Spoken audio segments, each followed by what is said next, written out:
Bueno, la segunda parte es lo que se llama el trabajo, le puse de título Estimación espacial de la peligrosidad, entre comillas, que, bueno, esa es la parte más artesanal del trabajo. Acá ya dejamos de diferenciar entre motos y autos y no tenemos en cuenta solo siniestros. Y lo que nosotros queremos es estimar la peligrosidad de una zona, entre comillas, entendía la peligrosidad como, en algún sentido, saber qué lugar es más peligroso que en otro desde el punto de vista, desde que si uno está conduciendo el auto o un vehículo, tiene más probabilidad de que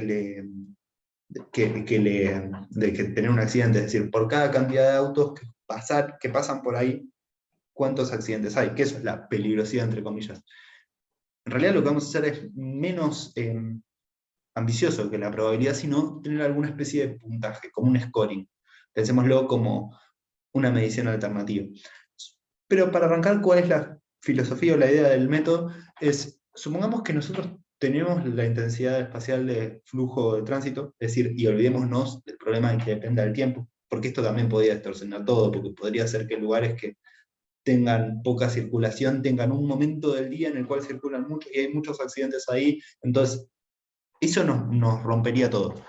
Pero supongamos que tenemos, digamos, un lugar estático en el cual el flujo de tránsito es continuo, permanente a lo largo del tiempo, siempre medianamente el mismo, y tenemos una medida de esa intensidad. Y tenemos una medida de la intensidad de los siniestros, la cual la intensidad de los siniestros es gratis, digamos, con los datos. Si nosotros consideramos un delta que dependa del espacio como el cociente de las densidades, evaluado en ese espacio, ese podría funcionar como un puntaje razonable de la peligrosidad de la zona. ¿Y por qué es esto? Porque claramente, como habíamos visto en el gráfico anterior, la mayor densidad va a estar en la 9 de julio. Y si nosotros queremos saber si hay lugares que son como una especie de triángulo de las Bermudas, en el cual pasa un auto y choca, a la hora de tomar políticas públicas quizás es razonable, porque uno podría querer ver detectar esos lugares. Y no los va a detectar si solo tiene el flujo, solo tiene los siniestros en valores absolutos. Entonces, bueno, acá este es el problema. Y lo que vamos a usar es como motivación, es el concepto de variable proxy que lo saqué de Introducción a la Econometría Moderna de Woolrich. Que, bueno, acá como dice, en términos vagos, una variable proxy es algo que está relacionado con la variable no observada que se desea controlar en el análisis que se realiza.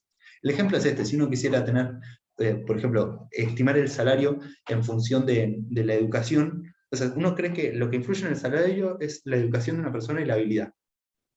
Esas dos cosas, linealmente. Entonces, si uno no puede medir la habilidad, entonces lo que uno puede hacer, si a uno solo le interesa la educación sobre el efecto de la educación sobre el salario, podría controlar por una variable que no mida que no mida la habilidad, sino que mida algo, esté muy correlacionada con la habilidad, que sería el IQ, el test de IQ. A priori ese es un supuesto, digamos, que el test de IQ esté relacionado con la habilidad. Pero bueno, la idea es esa: medir algo, estimar algo para controlar, como nosotros queremos controlar en algún sentido por flujo vehicular, por algo que se correlacione mucho con el flujo vehicular. Entonces, lo que vamos a utilizar como proxy, entre comillas, de la intensidad del flujo vehicular es las estaciones de colectivos de Buenos Aires. Es decir, se presume que donde hay más estaciones de colectivos debería haber mayor flujo vehicular.